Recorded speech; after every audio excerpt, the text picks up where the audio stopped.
The sun hung low over the McAllister ranch, casting long shadows across the dusty yard where Samuel McAllister stood beside his horse, checking the saddle straps one final time. The leather creaked under his weathered hands, hands that had known 30 years of hard work on this unforgiving land. Behind him, the modest ranch house stood against the endless Texas sky, its wooden walls bleached gray by countless seasons. The crops had failed again this year. The cattle had brought less money at market than they'd cost to raise. Samuel could feel the weight of it, all pressing down on his shoulders like a physical thing, heavy and relentless.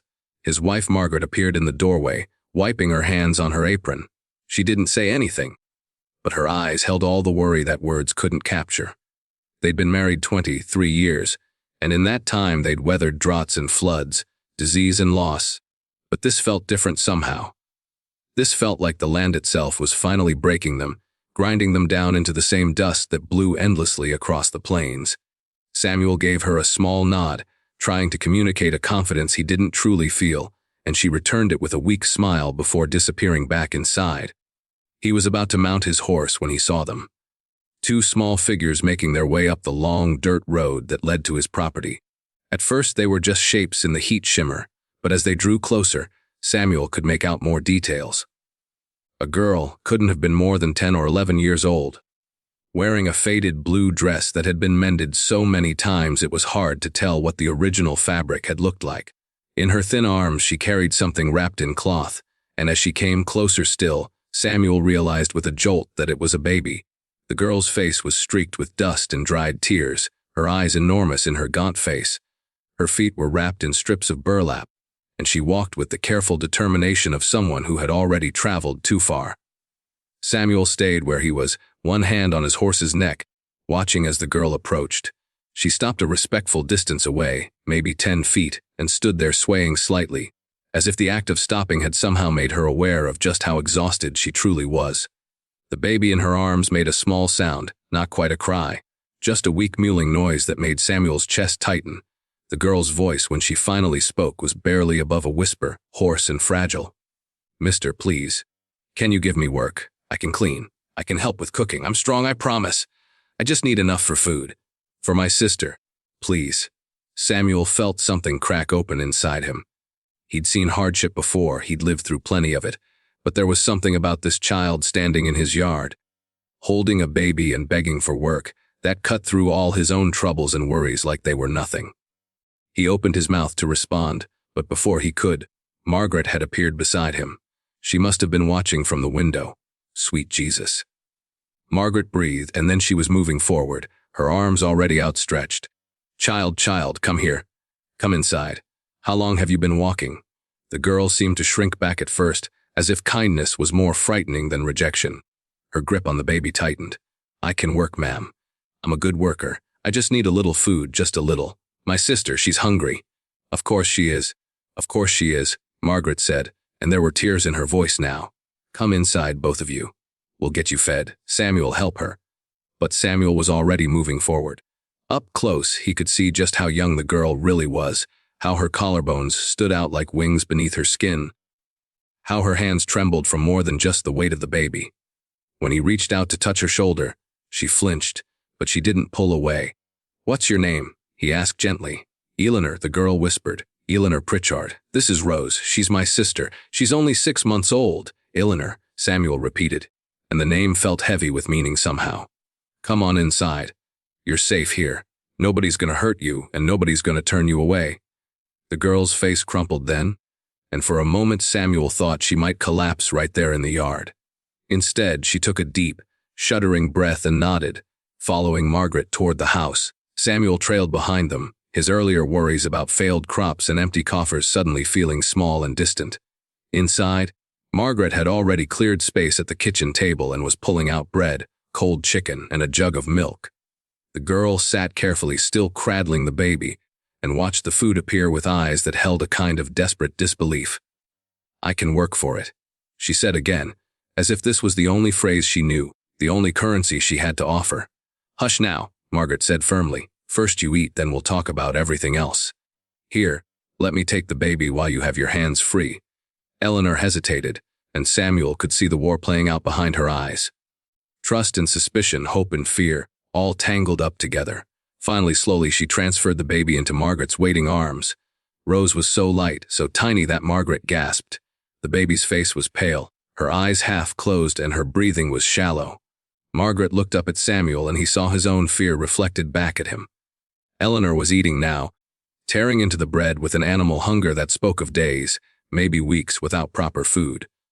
She ate like someone who'd forgotten that food existed, who'd gone so long on emptiness that fullness had become a distant dream. Samuel sat down across from her and waited until she'd taken the edge off her hunger before speaking. "Eleanor," he said quietly, "where are your parents?" The girl's hands stilled. She set down the piece of bread she'd been holding and stared at it for a long moment. When she spoke, her voice was flat, empty of emotion in the way that only comes from having felt too much. "Pa died 2 years ago. Farming accident. Ma tried to keep us going, but she got sick last winter. Fever took her in February. There's no other family. Nobody who wanted us anyway. So you've been on your own since February?" Margaret asked, horror creeping into her voice. "That's 7 months. Where have you been? How have you been surviving?" Eleanor shrugged, a gesture too old for her young body. "Here and there. Worked where I could. Did washing, mending. A church gave us some food for a while, but they said they couldn't keep helping. Said they had too many mouths to feed already, so we left. Been walking for 3 days now. Rose, she needs milk. I've been trying to find milk for her, but..." Her voice trailed off, and she picked up the bread again, as if eating could fill the silence. Samuel felt anger rising in his chest, hot and righteous. What kind of world was this, where a child had to walk across the wilderness carrying a baby, begging for work just to survive? What kind of people were they all, that this could happen and nobody stepped in to stop it? But anger wouldn't help these girls. Anger was a luxury he couldn't afford right now. "You're staying here," he said, and his voice was firm enough that Eleanor looked up in surprise. "Both of you. We'll figure out the details, but you're not walking anywhere else. You understand? I can work," Eleanor said again urgently. "I'm not asking for charity. I can earn my keep." "I'm sure you can," Samuel said. "But first you're going to rest. You're going to let my wife look after that baby and make sure she's all right. Then we'll talk about what comes next." Eleanor stared at him, searching his face for something. Lies maybe, or tricks, or the kind of false kindness that dissolved the moment it became inconvenient. Whatever she was looking for, she must not have found it, because slowly, finally she nodded. "Thank you," she whispered. "Thank you." The next few days passed in a blur of activity. Margaret took charge of the baby with the fierce determination of a woman who'd lost 3 children of her own in infancy and knew exactly how fragile life could be at that age. Rose was malnourished and dehydrated, but Margaret worked miracles with warm milk and honey, with cool cloths and gentle rocking. Eleanor hovered nearby constantly, unwilling to let her sister out of sight for more than a few moments, as if she'd spent so long being the only thing standing between Rose and death, that she couldn't quite believe anyone else could be trusted with that responsibility. Samuel watched it all and felt something shifting inside him. He'd been so caught up in his own struggles, so focused on the failing ranch and the mounting debts, that he'd forgotten what really mattered. These children had nothing. No home, no family, no future beyond the next meal and the next place to lay their heads. And yet Eleanor had kept going. She'd carried that baby across 3 days of hard country, had begged for work instead of begging for handouts, had held on to her dignity and her determination even when everything else had been stripped away. On the 4th day, Samuel found Eleanor in the barn. She'd insisted on helping with chores despite Margaret's protests that she needed to rest. He watched her for a moment before speaking, saw the way she moved with practiced efficiency, mucking out stalls with a competence that spoke of real experience. This wasn't a child playing at farm work. This was someone who'd known hard labor all her life. "Your pa taught you well," he said, and Eleanor jumped, startled. She'd been so absorbed in her work that she hadn't heard him approach. "Yes, sir," she said, straightening up. "He said a person's worth is in their work. Said you can't control what happens to you, but you can control how hard you try." "Was a wise man." "He was a good man," Eleanor corrected softly. "I miss him." They worked in silence for a while, Samuel checking on the horses while Eleanor finished with the stalls. Finally, Samuel cleared his throat. "I've been thinking," he said. "Margaret and I, we don't have children. We did once, but they didn't make it. And this ranch, it's not much, but it's ours. We could use the help, truth be told. And you and Rose, you need a place to be. Eleanor had gone very still, her hands frozen on the pitchfork she'd been using. What are you saying? She asked, and her voice was so small, so fragile, that Samuel's heart ached. I'm saying we'd like you to stay. Permanent-like, not as hired help, but as family. If you'll have us. The pitchfork clattered to the ground. Eleanor stood there, her thin shoulders shaking, and Samuel realized she was crying. Great silent sobs that seemed to come from somewhere deep inside her.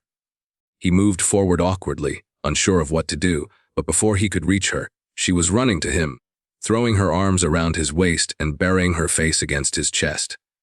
He held her while she cried, this child who'd been forced to be strong for so long, and felt his own tears burning hot behind his eyes. We'll be good, Eleanor was saying over and over. We won't be any trouble. I'll work hard, I promise. I'll earn my place here. You already have? Samuel told her, his voice rough with emotion. Just by being who you are, you already have. The weeks turned into months.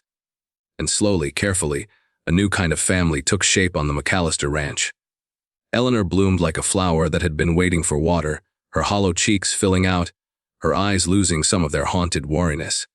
She still worked hard, too hard sometimes, as if she couldn't quite believe that her place there was secure, that she didn't have to earn her meals and her bed every single day. But gradually she began to relax, began to act like the child she actually was. Rose grew stronger too, her pale face taking on color, her weak cries becoming robust wails that echoed through the house at all hours. Margaret treated her like the granddaughter she'd never had, spoiling her with attention and love, making up for all the months of neglect and deprivation. But it wasn't all smooth sailing. There were hard days. Days when Eleanor woke up screaming from nightmares about being turned away, about being left alone with Rose in the darkness.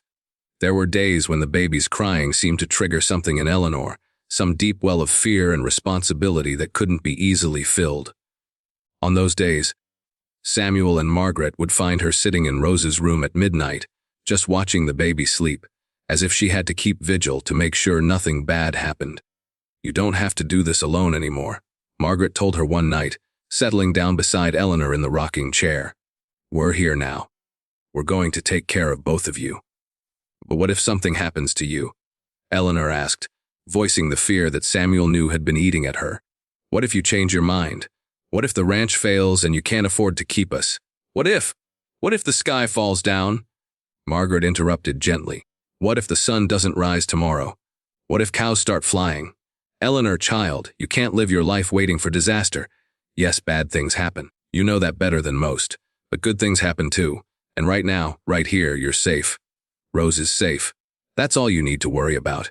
Eleanor looked at her with those two old eyes. How do you stop worrying? How do you stop being afraid? Margaret smiled, a sad, knowing smile. You don't really. But you learn to trust. You learn that you're not alone. And gradually, slowly, the fear gets smaller and the trust gets bigger. That's all faith is really.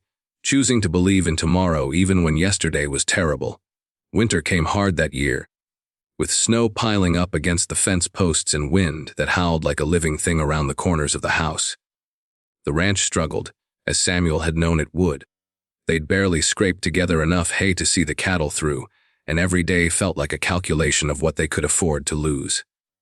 But somehow, with Eleanor's help, they managed. The girl had an instinct for the animals, a way of moving among them that kept them calm even in the worst of the weather. She worked alongside Samuel in the bitter cold, never complaining, always pushing forward. One particularly brutal night, they lost 3 head of cattle to the storm. Samuel found them the next morning, frozen solid, and felt the familiar despair settling over him like a shroud. That was money they couldn't afford to lose. That was meat they'd needed to get through the season. He was standing there, staring at the dead animals, when Eleanor came up beside him.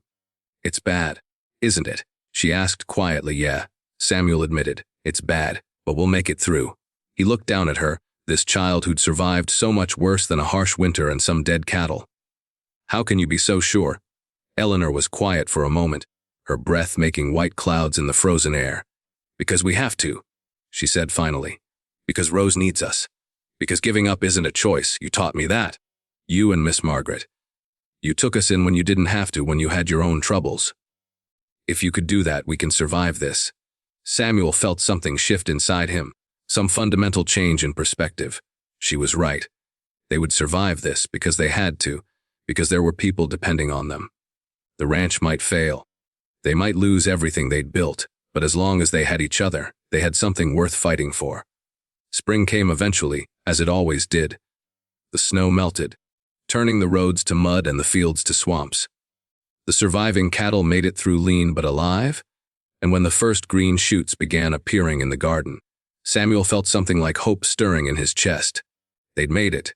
They'd survived. Eleanor turned 11 that spring, and Margaret insisted on celebrating with a cake, even though flour was still dear. The girl had never had a birthday party before, she'd admitted shyly, and Samuel could see how much it meant to her. This small acknowledgement that she was important, that her existence was worth celebrating. As they sat around the table, Rose babbling happily in her high chair, Samuel looked at his strange little family and felt a contentment he'd never experienced before. This wasn't what he'd imagined his life would be. He'd thought he'd have biological children, that the ranch would prosper, that he'd die a wealthy man surrounded by grandchildren. Instead, he had a failing ranch, mounting debts, and 2 orphaned girls who'd shown up in his yard one desperate afternoon. And yet he wouldn't change a thing. That summer, word spread through the county about the McAllisters and their adopted daughters. Some people approved, calling it Christian charity. Others whispered that Samuel and Margaret were fools, taking on extra mouths to feed when they could barely support themselves. Samuel didn't care about the gossip. He had more important things to worry about.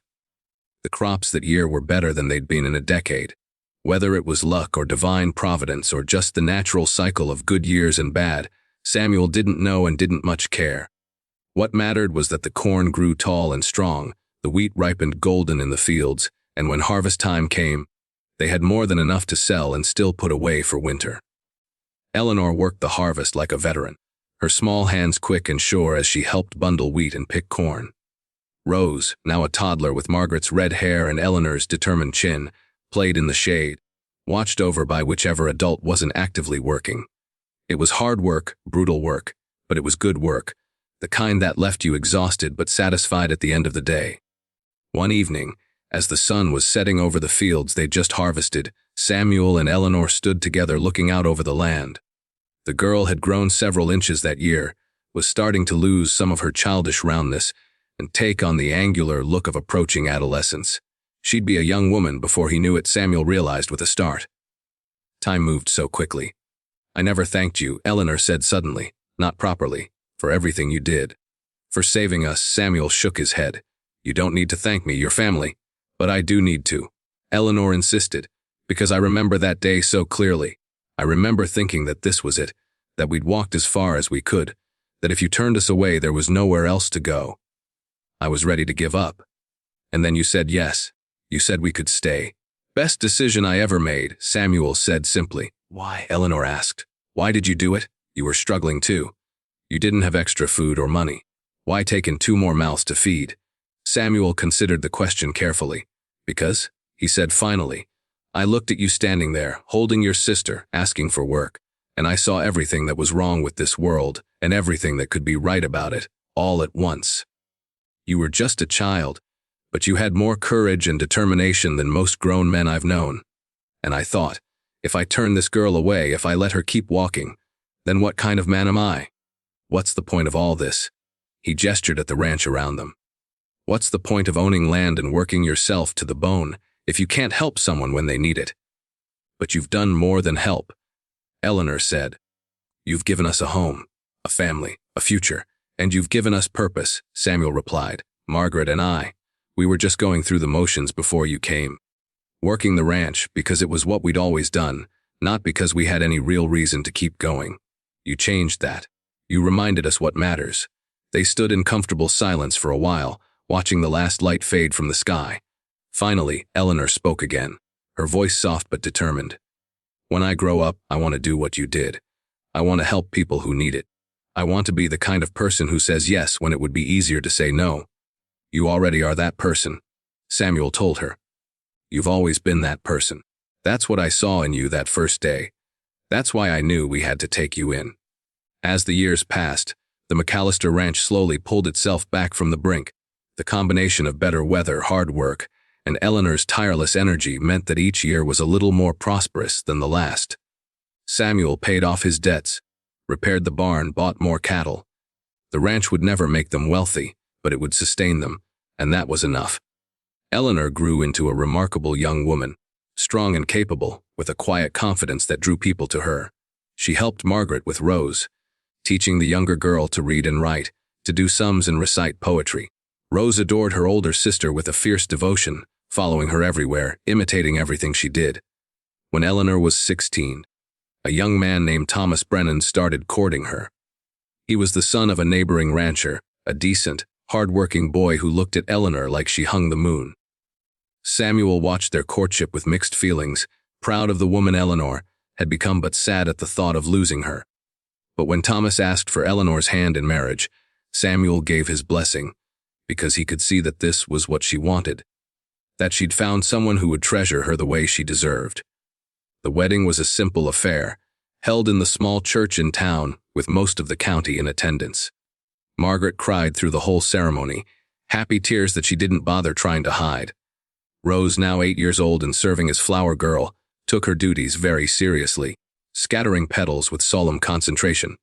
As Samuel walked Eleanor down the aisle, she squeezed his arm tight. "Thank you," she whispered, "for everything, for giving me the chance to have this life." "Thank you," Samuel whispered back, "for reminding me why life is worth living." Eleanor and Thomas settled on a small piece of land adjacent to the McAllister ranch, close enough that they saw each other almost daily. Within a year, Eleanor was pregnant, and when she had her first child, a daughter, she named her Margaret, after the woman who'd been more of a mother to her than her own mother had ever had the chance to be. Rose grew up strong and smart, with a gift for numbers that eventually led her to become a teacher at the local school. She never married, choosing instead to dedicate herself to educating the children of the county, many of whom came from families as poor and desperate as she and Eleanor had once been. She had a particular soft spot for the struggling ones, the children who came to school hungry or poorly dressed, and more than once Samuel caught her slipping food or clothes to families who needed them. As Samuel grew older, his body wearing out from decades of hard work, he found himself thinking more and more about that day when Eleanor had appeared in his yard. So much had changed since then. So many lives had been touched and transformed by that single moment of decision. If he'd turned those girls away, if he'd said no, who would they have become? Where would they have ended up? The thought made him cold. But he hadn't said no. He'd said yes, and in doing so, he'd been given a family he'd never imagined, a legacy that extended far beyond the ranch itself. Eleanor's children and eventually her grandchildren, Rosie's students and the families she'd helped, they were all part of the ripple effect of that one choice, that one moment of compassion in a hard world. On Samuel's 75th birthday, his house was full of people. Eleanor and her family, Rose and some of her former students, neighbors and friends from across the county. As he looked around at all the faces, all the lives that had somehow become entangled with his own, Samuel felt a profound sense of gratitude. His life hadn't turned out the way he'd planned. It had been harder in some ways, but infinitely richer in others.